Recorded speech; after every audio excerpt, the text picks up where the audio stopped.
नमस्कार, मी काजल. तुमचं या ब्लॉगमध्ये खूप खूप स्वागत आहे. आज मी बनवणार आहे आळूची वडी आणि म्हटलं की ही रेसिपी तुमच्याबरोबर शेअर करावी. आधी मी हिरवी मिरची आणि लसूणचं वाटण करून घेतलं.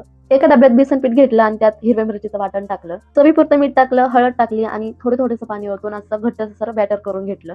गरम पाणी करायला घेतलं आणि आळूची पानं मी आधीच धुवून ठेवले होते. पानांना बेसन पीठ लावून घेतलं आणि मी 3 लेयर घेतल्यात. बेसन पीठ लावून घेऊन असे फोल्ड करून घेतले. चाळणीत वडे ठेवून वाफेवर शिजवून घेतले.